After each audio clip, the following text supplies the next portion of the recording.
Yo, what's up, everybody? It's Pikel with League of Items, and yesterday was the first round of the King of the Rift, so I'm gonna go over that real quick. I had two entries. One of them made it through, and my one that didn't make it through had DRX with Piosik as the captain, so I feel kind of stupid about that one. I played both sides of the Damwon Gaming JDG match because um, I figured that my focus was to get at least one through, right? So there were a couple ways that they could both get through. It would require some chalk missing, and it didn't really happen. So I was pretty surprised by the ownerships of everything. I'll bring up the ownerships. I expected Knight to be much higher owned than he ended up being. All right, I guess it's not going to work. I honestly expected something closer to 70 because FlyQuest was a good matchup for Knight. What ended up happening in that game is they got Akali. Knight got Akali, so that increases the ceiling of that pick even more. But Graves and 369 were the ones who started off getting a lot of the kills. So I think Karsa was somewhere in the 30s. He ended up doing the best. I think Jackie Love and I think Jackie Love and Karsa both did better than Knight. So I think I'm okay with my play. I think going for like a blocker pick in Knight was fine. So this is the lineup that ended up making it through. I went for a Damwon Gaming primary stack with Top Esports and then TSM as the team because I just needed a team slot from an underdog in there. You're trying to get the top 50, not necessarily win this round. This round doesn't mean much besides advancing. So yeah, JDG obviously got 0. I mean, I'm not sure how much I would have needed to get out of them to advance. 32, 16. So 16 and it would have been fine, but 16 is unlikely for a loser. So maybe that was a big mistake on my part, but can't go change my mind about stuff right now. So let's talk about how these matches went and what's going to go on tomorrow. So first, I guess I should get this up on the screen. So Top Esports beat FlyQuest. Top Esports was minus 715. DRX beat Unicorns of Love. That's minus 333. Rogue won. Damwon won. Genji won. And Teams Fnatic won. So basically all of the favorites won. And that generally doesn't happen. There were a few underdogs that I liked a little bit. So I'm not going to lose any sleep over how this all turned out, if I'm being honest. But let's take a look at the games for tomorrow, and I'll give my first opinion on this. I might do some additional research later. Maybe I'll stream, I don't know. But we have Machi against Team Liquid. So Team Liquid, and let's try to remember the storylines going into this. So Machi, we haven't seen Machi, but we did see PSG, and we saw AHQ. So all three of those teams, we saw PSG with two AHQ players. We saw PSG with their full roster, and Machi beat both of those teams. So they're not a pushover team. I think that Machi is definitely live against Team Liquid. There isn't a King of the Rift qualifier tomorrow, and I probably wouldn't play them anyways. I don't think that they have extremely high upsides as players. I think if Team Liquid gets behind, they'll probably try to make it a slow game, outscale, and pick one good team fight to try to win.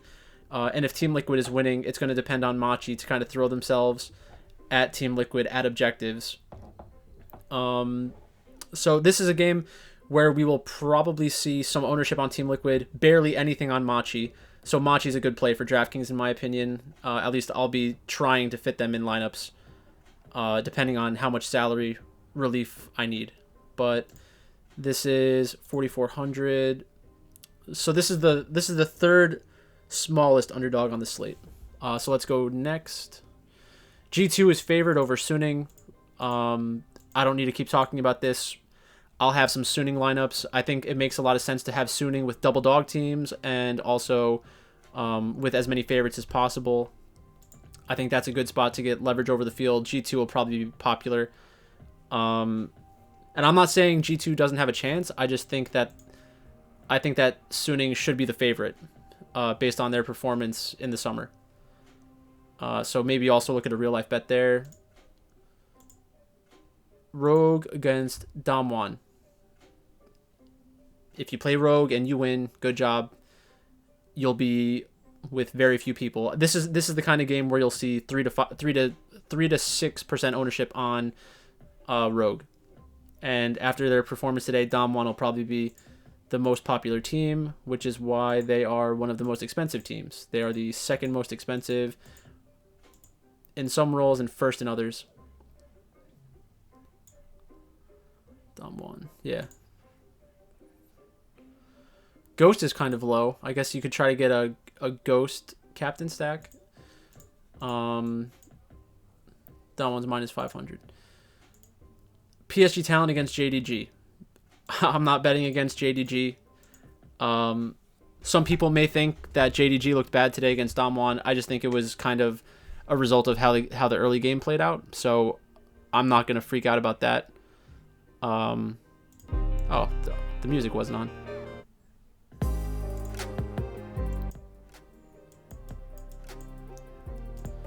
But yeah, like I said, I'm not playing PSG tomorrow. I don't think. I'm not gonna run out a ton of lineups. I'm just trying to wait to see how King of the Rift goes, and then I'll figure out how I want to play the rest of the tournament.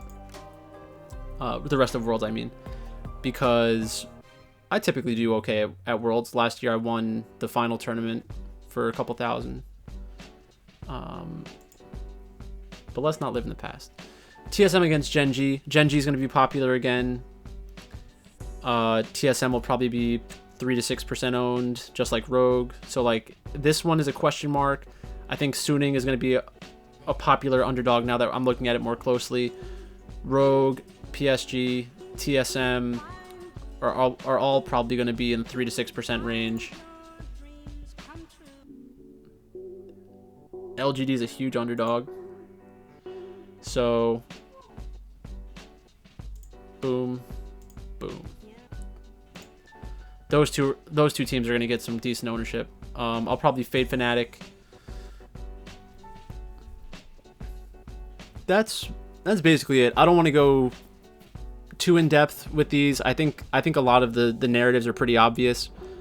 I'm going to look to go against what we see on stage for the most part, because those will be the lower owned scenarios that people think of. But that's really it. I mean, we know who these teams are, and I'm the kind of player where if I like a team, I'm just going to play a bunch of different combinations of them. I'm not going to worry about, like, you know, who's the optimal player from this team. Like, I think I could do that, but it's just really not worth it, because we don't know what champions are going to be playing and all that. So that's basically it for this. LG plus 112. I think that's a good bet. I'm not betting TSM. I'm not betting that number. I'm not betting that number. Suning, I could see myself betting that number. I think LGD should be the favorite, and I think Suning should be the favorite. So take that information as you will. People are going to say that Fnatic looked really good against TSM. It was a basic game of League of Legends. And Evelyn got ahead. And like there were some flashy plays, but it's nothing that changes my mind about the power level of the team. So that's all I got for you today. I'll talk to you tomorrow.